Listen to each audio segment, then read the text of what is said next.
मेरा नाम अशोक कुमार है। ये मेरी माता जी हैं विद्यावती। इनकी उम्र है 78 ईयर ओल्ड है।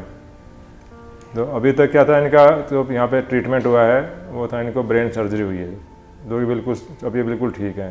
पर स्टार्टिंग में जब ये नहीं आई थी उससे पहले इनको बहुत सारी प्रॉब्लम थी। इनका एक हाथ एक पैर राइट साइड का बिल्कुल भी काम नहीं कर रहा था, ना कुछ बोल पा रही थी, ना सो नहीं पाती थी, पूरे दिन बैठी रहती थी, पूरी रात दिन सो नहीं पाती थी। तो फिर हम इससे पहले कई हॉस्पिटल में गए, कई डॉक्टरों को दिखाया, तो कहीं भी ट्रीटमेंट नहीं हुआ। फिर यहाँ पे किसी ने बोला MRI स्कैन किया इनका ब्रेन का, उसमें फिर जो ट्यूमर डायग्नोस्ड हुआ तो हमें किसी ने रेफ़र किया कि नारायण हॉस्पिटल है गुड़गांव में, DLF फेज़ 3, वहाँ पे लेके आए। वहाँ पे हमने सारे टेस्ट वगैरह करवाए तो उसमें भी वही डायग्नोस्ड हुआ। जो ट्यूमर है वो लगभग 7 सेंटीमीटर का ट्यूमर है, जो कि दिमाग को एक तरफ से उसने बिल्कुल जो है दिमाग पे प्रेशर बनाया हुआ है, अंदर स्वेलिंग है ब्रेन के अंदर, और इनका जो है सब सर्जरी ही एक ट्रीटमेंट है। तो फिर हमने यहाँ के डॉक्टर अनुराग जी हैं जो न्यूरो सर्जर हैं, उनसे हमने कंसल्टेंस की।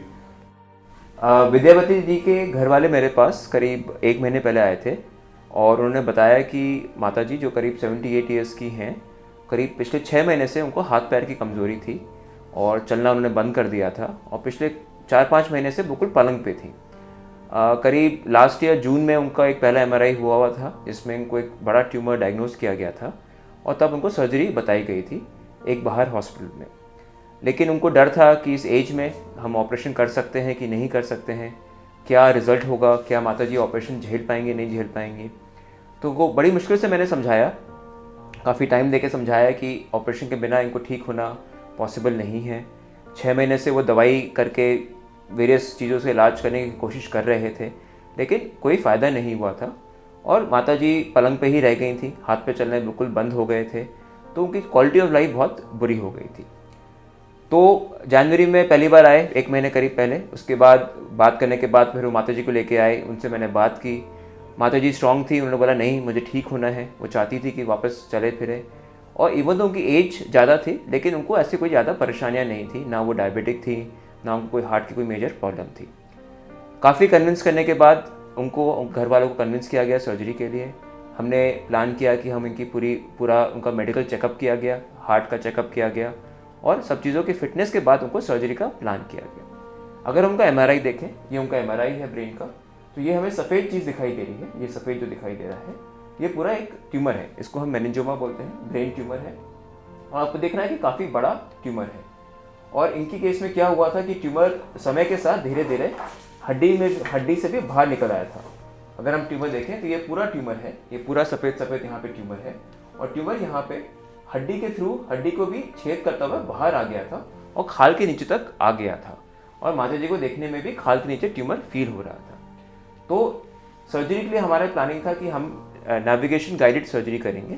इसमें बेसिकली जैसे आजकल लोग हर जगह गूगल मैप यूज़ करते हैं रास्ता देखने के लिए, हम पर एक मशीन होती है जिसमें हम देख सकते हैं कि बाहर से कि ट्यूमर कहाँ से कहाँ तक फैला हुआ है।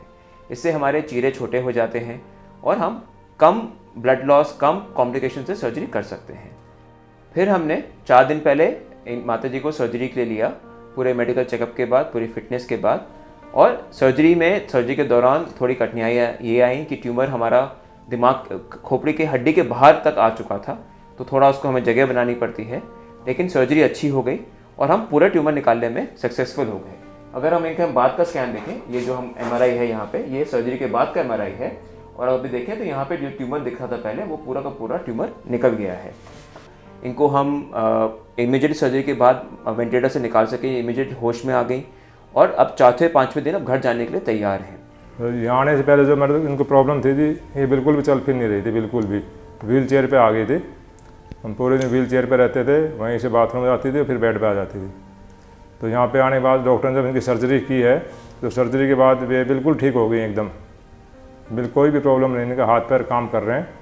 और इनको जो डॉक्टर ने एडवाइस की, इनको भी फिजियोथेरेपी चलेगी कुछ दिन, ताकि बिल्कुल पहले की तरह चल फिर रही हो, खा भी रही हैं अब, और बिल्कुल अभी कोई प्रॉब्लम नहीं है। लोगों में बहुत गलतफहमियां रहती हैं कि एक एज के बाद सर्जरी नहीं हो सकती है, अगर ट्यूमर कुछ हो जाए तो कुछ करने का फ़ायदा नहीं है, इनको हमें छोड़ देना चाहिए। जैसे इस केस में हुआ, पिछले 10 महीने से फैमिली सोच रही थी कि हम सर्जरी कराएं कि नहीं कराएं, ठीक होंगी कि नहीं होंगी, क्या वो सर्जरी से बच पाएंगी कि नहीं बच पाएंगी। और आज उनको लग रहा है कि हम ये पहले करा देते तो पेशेंट के लिए कितना अच्छा रहता। तो मेरी एडवाइस यही रहेगी कि सर्जरी से डरना नहीं चाहिए। आज की मॉडर्न साइंस काफ़ी एडवांस हो गई है। अगर कोई एल्डरली पेशेंट होता है या पेशेंट्स को मेडिकल प्रॉब्लम होती है तो पूरे प्रिकॉशंस के साथ सर्जरी की जाती है, सब सावधानियाँ बरती जाती हैं और ये संभव है कि बड़ा से बड़ा ट्यूमर एडवांस एज में भी आराम से निकाला जा सकता है और पेशेंट को एक अच्छी लाइफ और अच्छा फ्यूचर दिया जा सकता है। तो सर्जरी से डरना नहीं चाहिए, चाहे आप 50 के हों, 60 के हों, 70 के हों। अगर सर्जरी की ज़रूरत है तो डेफिनेटली अपने सर्जन से मिलिए। सर हमारे जो डॉक्टर थे जिन्होंने ट्रीटमेंट किया, डॉक्टर अनुराग गुप्ता जी हैं, न्यूरो सर्जन, तो उनका मैं बहुत तहे दिल से धन्यवाद करना चाहूँगा। उन्होंने बड़े ही अपने से इनका ट्रीटमेंट किया है, बड़े प्यार से रखा माता जी को और एकदम बिल्कुल ठीक होकर जा रही हैं। तो डॉक्टर अनुराग गुप्ता जी का मैं बहुत धन्यवाद चाहता हूँ। बिल्कुल यही कहना चाहूँगा जी, जो किनको और किसी को प्रॉब्लम है ब्रेन ट्यूमर की इस एज में, तो मैं चाहूँगा बिल्कुल हिम्मत ना हारे, इसका इलाज भी पॉसिबल है अगर आप सही जगह सही टाइम पे आ जाओ तो, और अच्छे न्यूरो सर्जन को दिखाओ। तो ये नहीं कि इसमें आगे कोई प्रॉब्लम, ये पॉसिबल है कि इस चीज़ का इलाज हो सकता है।